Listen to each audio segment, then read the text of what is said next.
Ouais, c'est Timoné, c'est Mousson, on se retrouve aujourd'hui pour une nouvelle vidéo anecdote et j'ai décidé de changer de registre. Parce que ouais, y en a beaucoup qui me disent refais une vidéo box, refais une vidéo sur le collège. Bah déjà frérot, j'ai pas redoublé 18 fois, hein. Le collège c'est pas toute ma vie, j'ai envie de te dire, j'ai plein d'autres choses à raconter. Et la box ça va arriver, mais aujourd'hui j'ai décidé de faire autre chose. Et ouais, je vais pas faire de détails, aujourd'hui on va parler de racisme. Et je pense à une anecdote qui m'a fait cher rire, je suis obligé de la partager avec vous. Allez on y va. Dès que j'ai ouvert la bouche, le ciel s'est assombri, on a lancé les Dotense, je suis entouré de sales zombies, adepte du multiclonage, dans le rap y'a que des pâles copies, j'arrive comme une invocation, j'atterris là, j'ai pas compris.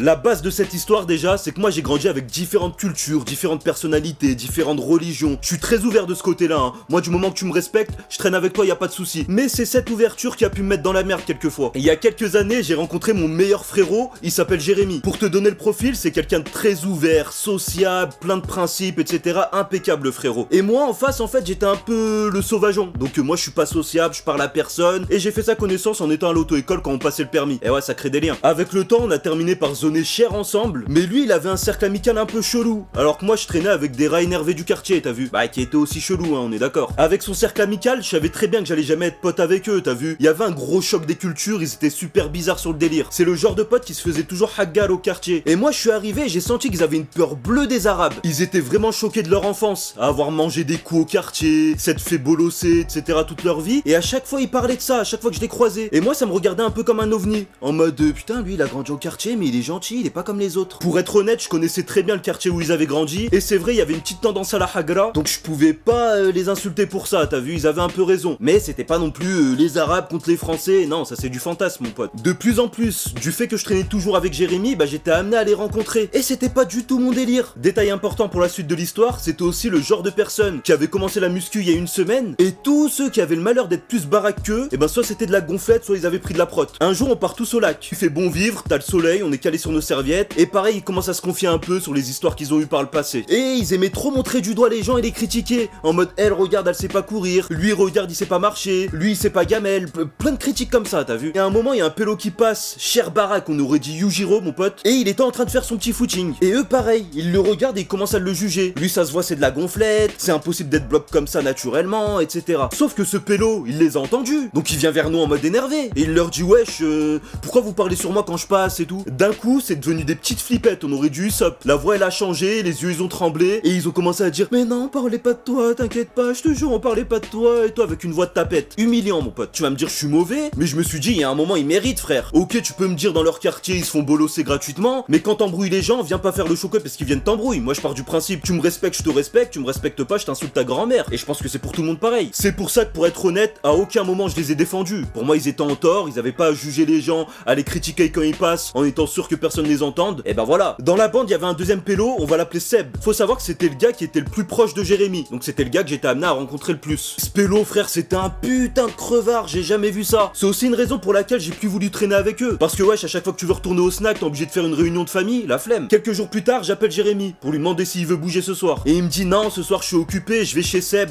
on va se faire une petite soirée, jeux de société, etc. Est-ce que tu veux venir? Si tu veux, je lui demande et je te fais en qui tranquille. Je te mens pas, hein, j'étais un peu réticent sur le fait de faire une soirée avec ce pélo, avec sa famille que je connais pas du tout, c'était un peu bizarre, mais je me suis dit bref, j'ai rien à faire ce soir, ok, je vais accepter. Donc j'accepte. Et Jérémy fait passer l'invitation, Seb il accepte aussi, donc merci beaucoup Sébastien. Après j'ai assuré mes arrières, hein. J'ai quand même demandé à Jérémy est-ce qu'il fallait que j'amène ma propre gamelle ou est-ce que c'était Seb qui régalait, vu que c'est un crevard. Mais cette soirée, elle est partie en couille totale, je me doutais pas du tout de ce qui allait se passer. La soirée commence, il fait bon vivre, tout le monde rigole, on fait notre petit jeu de société, je me rappelle même plus c'était quoi, mais on va dire que c'était super divertissant, et j'entendais des petites brides de conversation à droite à gauche. Faut savoir qu'il y avait Seb, sa sœur, son père, Jérémy et moi autour de la table. Et j'entends Seb qui dit à sa sœur ouais, tu te rappelles la dernière fois dans le bus, on les a croisés. Et moi je les regarde de travers en mode ils ont croisé qui, comment, où? Je regarde Jérémy aussi, il comprend pas non plus, t'as vu? Sa sœur elle répond ouais, je me rappelle, il y en avait même un qui puait sur les 5. Et moi encore, je comprenais pas de quoi il parlait, t'as vu? Et là il demande à Jérémy, il dit ouais Jérémy, tu t'en rappelles aussi, le jour où on les a croisés direction Gare de Vénissieux. Jérémy dit mais de quoi vous parlez, expliquez-moi un peu. Et Seb il lui dit mais si, rappelle-toi, les gens comme ça là,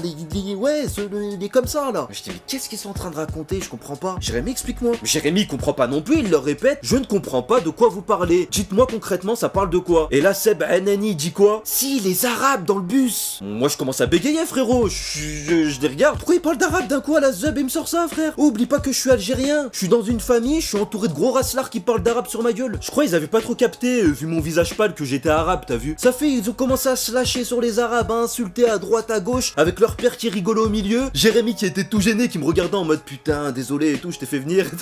Incroyable cette histoire. Et moi j'étais là, je regardais à droite à gauche, je me disais oh dans quel guet-apens je suis tombé. Frère, je peux pas dire mes origines, je pouvais pas crier que j'étais arabe. J'allais finir enfermé dans une cave ficelé avec du bacon, la flemme. Je serre les dents, ça me touche mais je reste debout. Je fais des petits gestes à Jérémy pour lui dire on va vite se barrer d'ici. J'envoie même des messages, on communiquait un peu par message, tu connais hein, quand t'es en galère, t'as vu. Et je lui dis trouve une excuse pour qu'on se barre et tout. Donc lui tranquille, il trouve une excuse. Là on sort de la salle, on se regarde, on explose de rire par terre frérot. Je dis à Jérémy oh tu me l'as fait à la Zeb, où tu m'amènes là? Tu savais très bien que c'était des raslards, non? Tu traînes avec eux tous les jours. Il me dit mais non, je savais pas. Frère, comme toi, je savais qu'ils avaient été choqués de la vie par rapport à des embrouilles qu'ils ont eu par le passé. Mais je pensais pas qu'ils étaient racistes, qu'ils détestaient les arabes comme ça. Moi je disais frère, arrête. Chab, ils étaient chers à l'aise, même avec leur père, ça se tapait des barres, arrête. Ça m'a servi de leçon, hein. Plus jamais de ma vie je suis des gens dans des guet-apens. Parce que moi de base je les sentais pas, déjà je t'ai déjà dit, hein. Je voyais leur petit délire, ça parlait en mode sournois sur les arabes, je sais pas quoi. Je me disais non, je vais pas trop traîner avec eux, je vais pas trop me mélanger. Et là j'ai fini en plein cœur d'un débat sur les arabes. Dans une famille, c'était le Ku Klux Klan, mon pote. Morale de la vidéo, si t'es arabe, va pas faire un dîner avec des racistes crevards. On passe au moment abonné. Comme d'habitude, hein, j'ai sélectionné 2-3 commentaires et on va essayer d'y répondre. Déjà, je tenais à répondre à Razen, qui me dit que je suis multitâche. Faut savoir que moi, j'ai commencé par le rap. Si tu vas dans mes premières vidéos, c'était de la zik. Et derrière, j'ai bifurqué sur les anecdotes et les autres vidéos. Et content que ça te plaise, mon pote. On a Redgo qui me demande si je pourrais montrer mon frère dans des vidéos. Et ça, c'est une question récurrente, donc je vais y répondre. Jamais de la vie, mon pote. J'ai envie de te dire déjà, à chaque fois que je lui dis je vais tourner une vidéo, il a envie de me balayer. Donc à aucun moment, je mettrai son visage sur internet. C'était Mousson, on arrive à la fin de la vidéo, j'espère qu'elle t'a plu. Si c'est le cas, comme d'habitude, tu likes, tu commentes, tu partages à tes potes. Et surtout, tu me rejoins sur tous les réseaux sociaux. Mousson TV, Mousson TV, Mousson TV. Allez, ciao!